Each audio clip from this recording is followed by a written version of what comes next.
if you remember some of the things that I'm going to talk to you about, you're going to save yourselves a lot of pain when you own a home, okay, when it comes to insurance.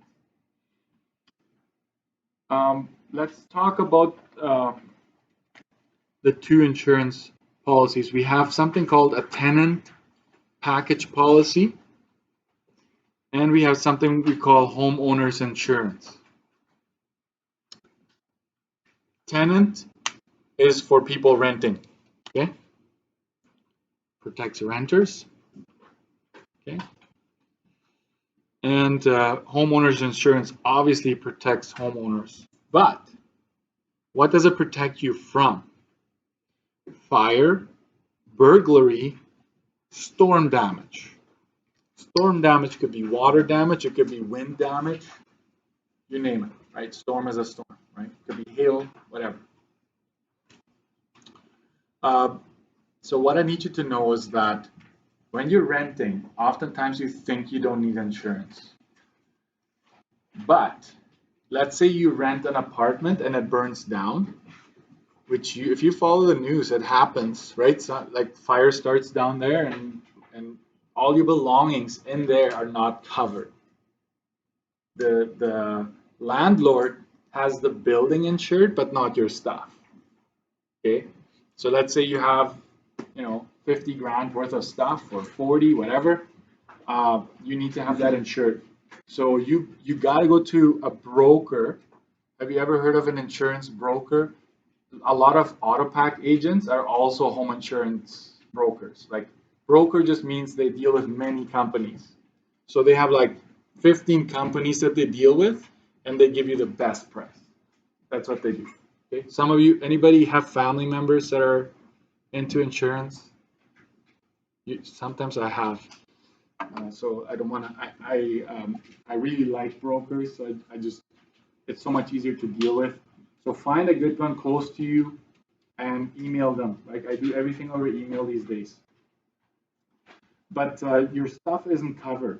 So you need, even if you're renting, go get an insurance, a tenant insurance. It only costs like $200-300 a year, $20 a month, maybe 30, and then you're protected. Another reason you want to get insurance is if something, we call it liability. So let's say this happened to me. There was a plumbing issue in my apartment. The plumber didn't tighten a plate on the bathtub, so my kids wanted to have a bath, right? Fill up the tub, and water was going behind the tub to the neighbor underneath us. It caused an electrical damage. That is not covered. That's your fault. So you need to pay for it, right? It wasn't that much, but it could have been bad, right? Like, who knows? And so insurance covers you there, okay? Did you know that insurance can also cover theft? If somebody breaks into your apartment and steals your laptop, your Xbox, I don't know if you still, you don't game anymore, right? Whatever, valuables, your jewelry, some of us have jewelry, gold chains, necklaces, whatever, pearls, that is a lot of money. That's covered, right? So you want to make sure you have insurance for that. Okay, the big one, okay? So pay attention to this one. I just got my renewal policy. They mail it every year. Around this time, they mail it to me. It's time to renew.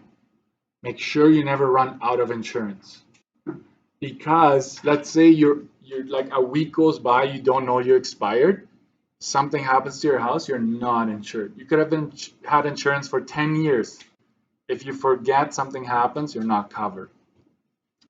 So guess what happened to me? Well, I looked into my policy, and it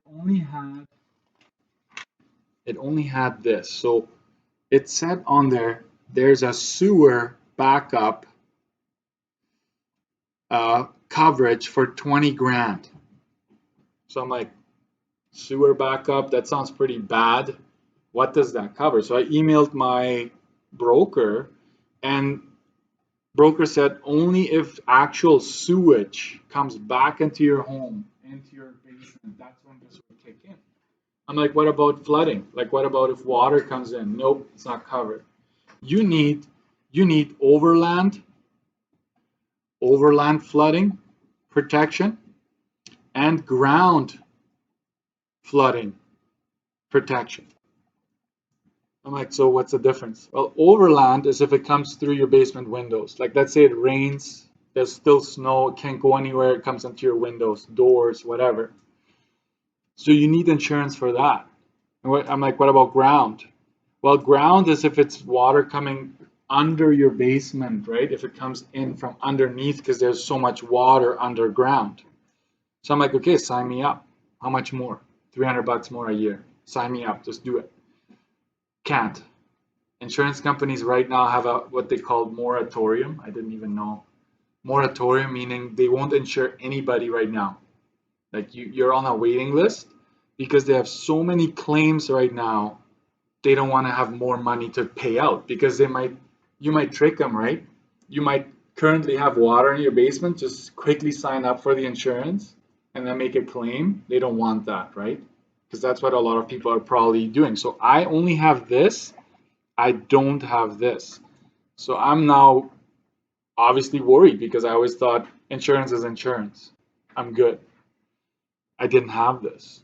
So I want you to, when you get your insurance for your home, make sure you ask about this. And you might forget. You might buy a house when you're like 5 years older, 10 years older. You might, Mr. Dixon talked something about flooding. Just ask. Your broker will tell you all about it, okay?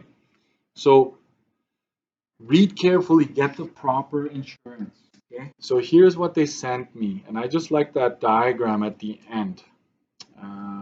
Obviously, I probably closed it. Oh, here it is. So this is what they sent me, okay? I don't know if you can see that, but let me make it a little bigger. So just pay attention. I'm going to try to give you a little overview of how water damage works, okay?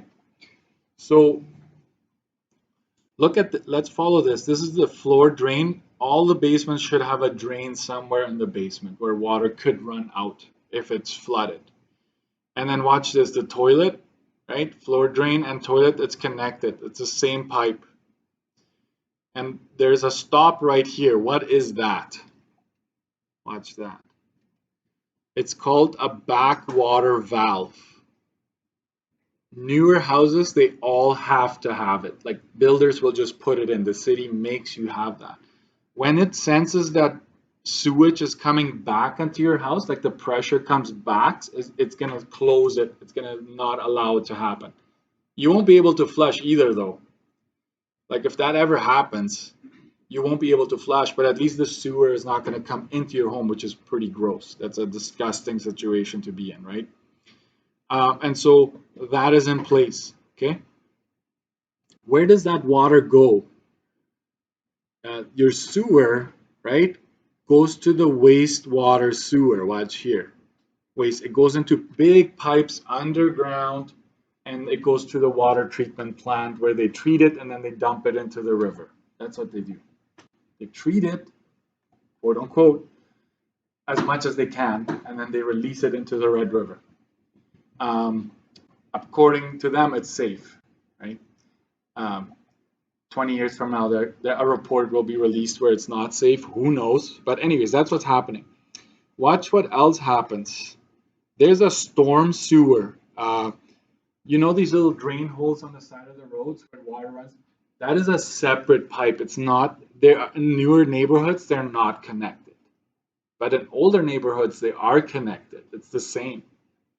So when it rains a lot, it overwhelms the water treatment plant.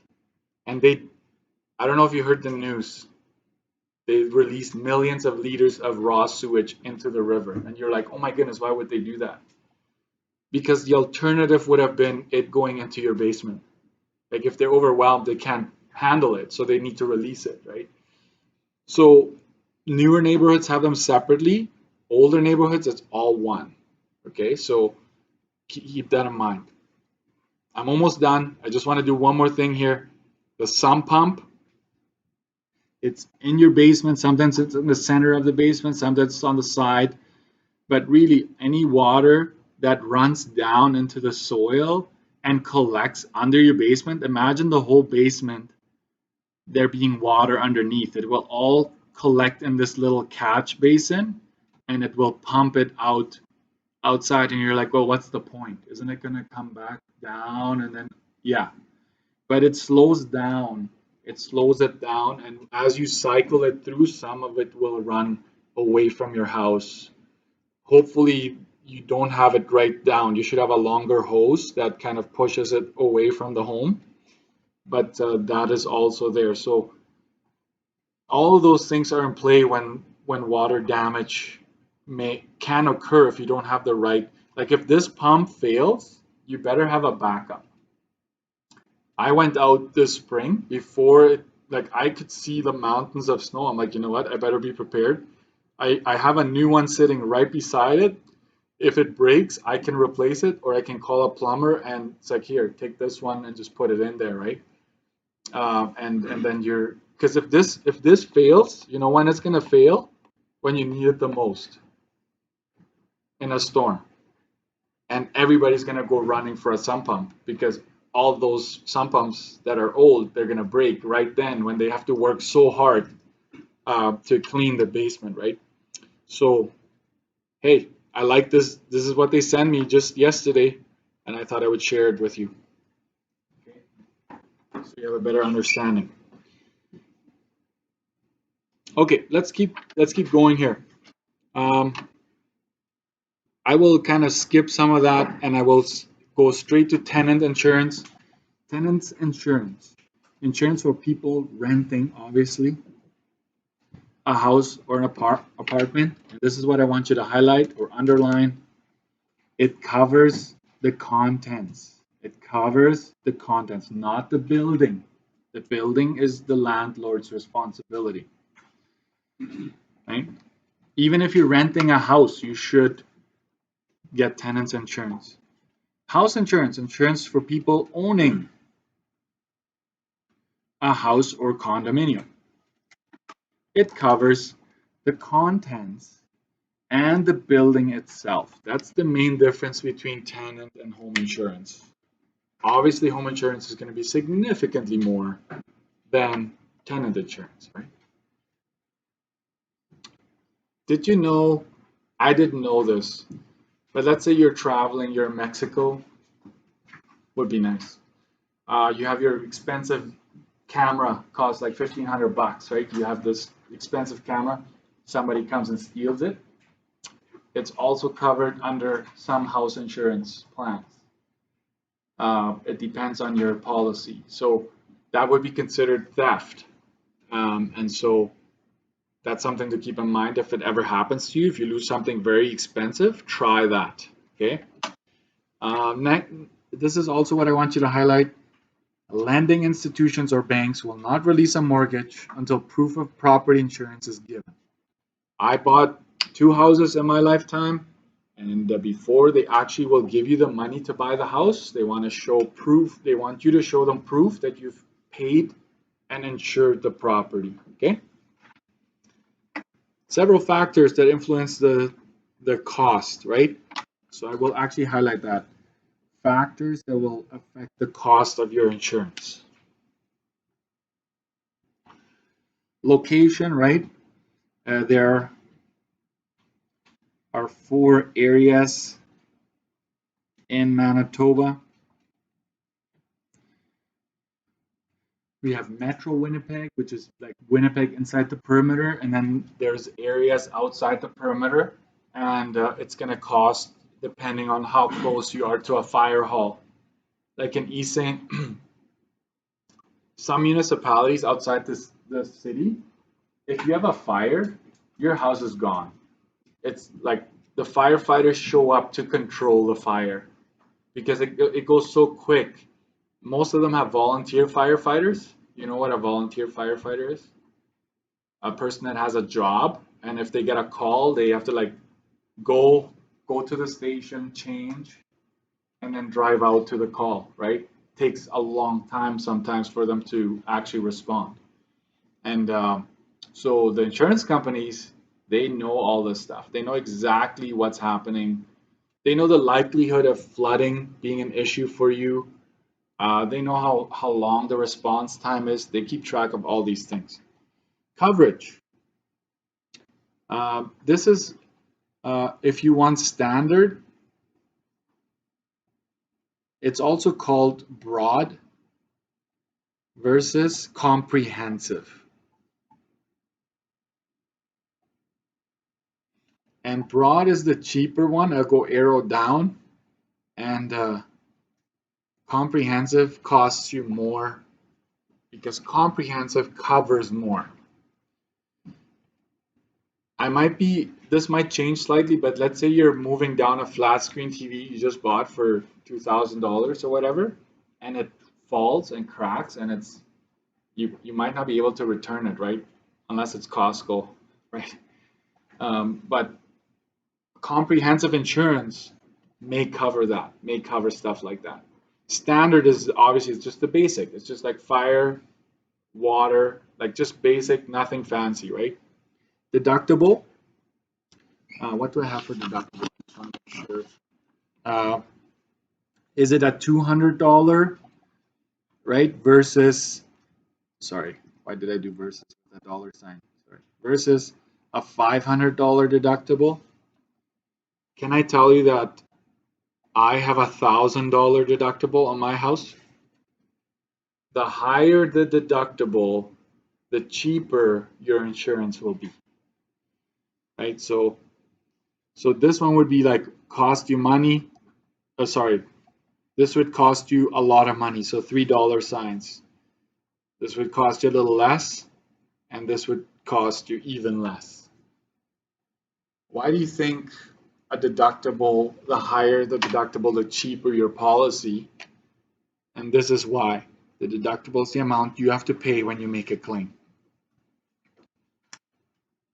So I have a $1,000 deductible, meaning that if I make a claim, it's gonna cost me $1,000. So let's say somebody backs into my garage door, or presses the gas pedal instead of the brakes.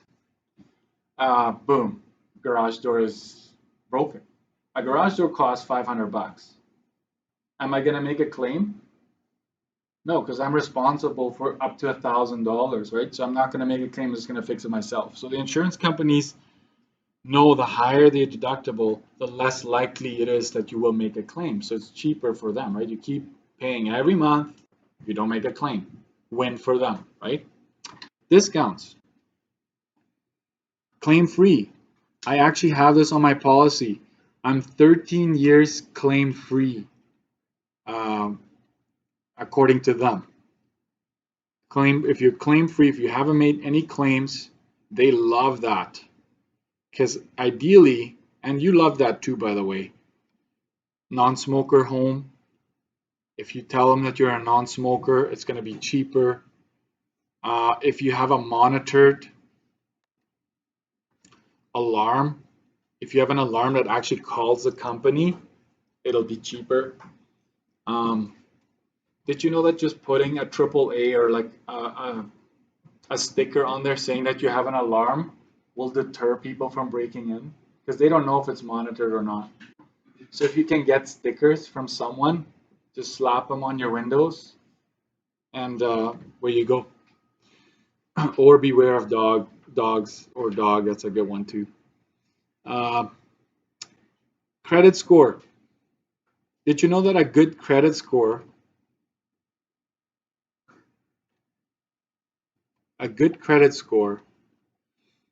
reduces the premium?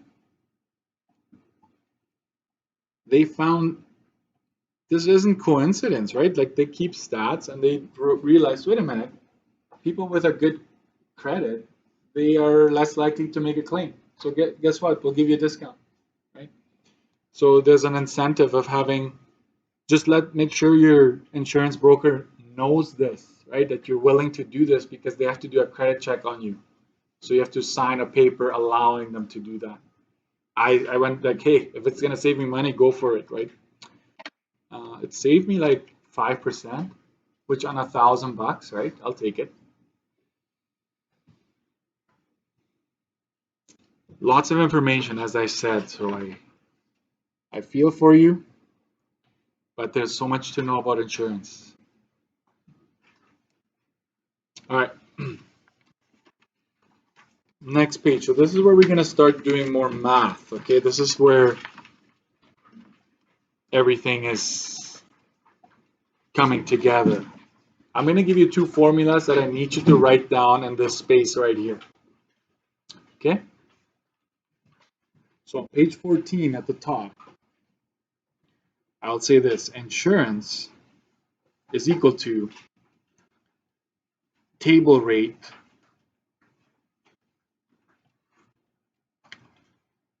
times 1.10 times 1.07. And you're like, what is that? Right? The table rate by default is a $500 deductible.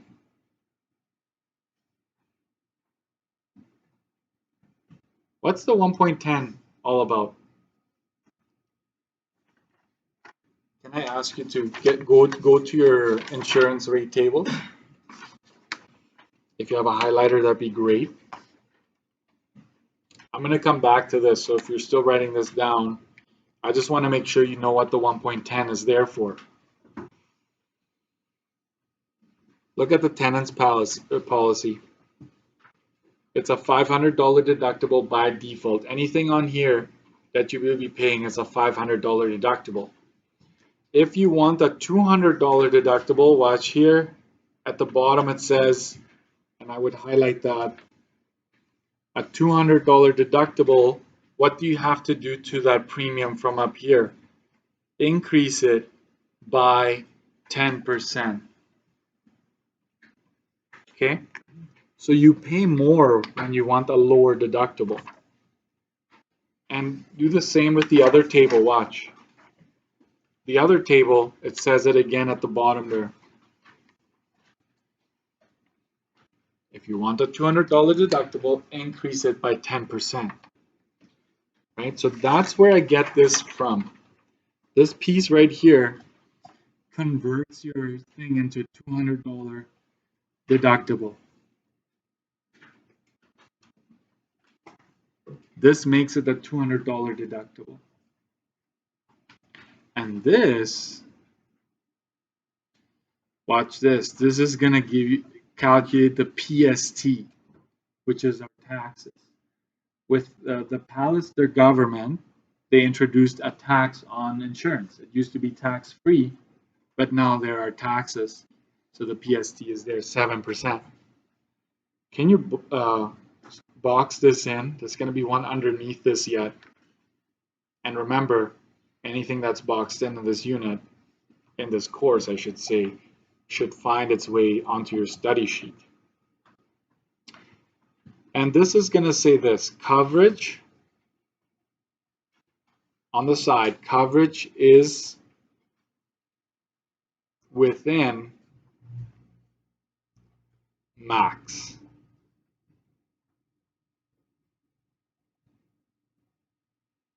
Coverage is within max. You'll be using this formula. But what if you go over the max that they have on the table? That's when you use this one. This one is a little bit scarier, but trust me, I will guide you through the whole thing. Table rate plus what I call overage. You are over. Okay, you are over. And that will be multiplied by a number divided by 1,000. And this I will call add, because that's what the question, that's what the table has. Okay. Okay, watch this. Square bracket this whole thing. From here all the way to here. Make sure there are square brackets. This all will end up being one number. And then these two steps here will continue, times 1.10 times 1.07.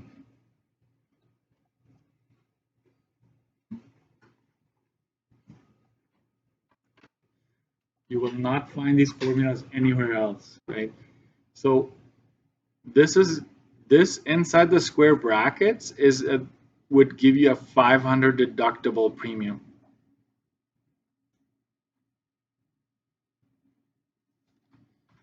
Okay. The 1.10 turns it into a $200 deductible. Okay. And this is your PST.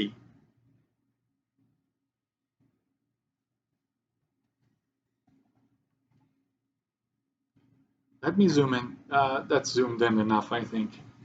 Just make sure you have it written down exactly the way I have it. And I think this one I will highlight the square brackets like this. Because if you don't get that part right, you will not get the right answer. The square brackets kind of tell you whatever's inside them, do that first before you do the multiplying that follows. Okay. So I box this in as well. I want to do 2 examples with you before we call it quit today, okay?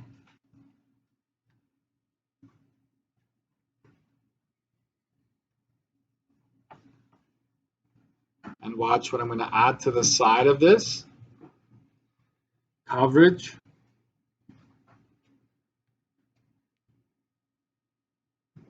is above max. Right? Coverage is above the max.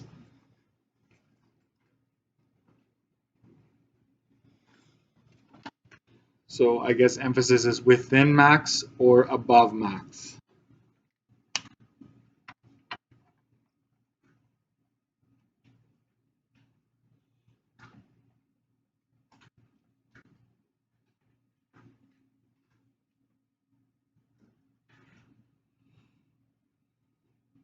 So we're going to do example 1 and example 2. I will have to continue this tomorrow. But here we go. Remember, you have to first and foremost decide which table are you going to use. So you're looking for clues as to whether you're renting or you're owning. So Joan rents an apartment and wishes to buy, you buy $65,000 worth of insurance. You want it to be standard, and you want to have a $500 deductible. What is their annual payment or annual premium before and after tax? You want both of them. On a test or whatever, I will just ask you for one, but here we do. So we go with this. Insurance is equal to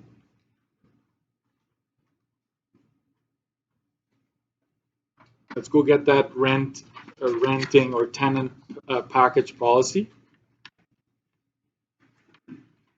So you go 65,000 and you want standard. Okay. So you go down the coverage amount that you're buying, 65,000 is right there. And notice that you're not surpassing the max. The max here, you can write this down, guys. If you want to, this is your max, the 75,000. So the 65,000, we want standard, right? So we're going to pick this value right here, $315. $315 because we want standard. So we write that down. Copy that value. That's $315. Do we need a $200 deductible? The question says, what does it? We want a $500 deductible, so we don't need to perform this step. Are you following me? Right? You would only do this step if it's asking for a $200. So This would be before tax. So we're going to multiply that by 1.07 to get our insurance amount after tax. So that is 337.05 after tax.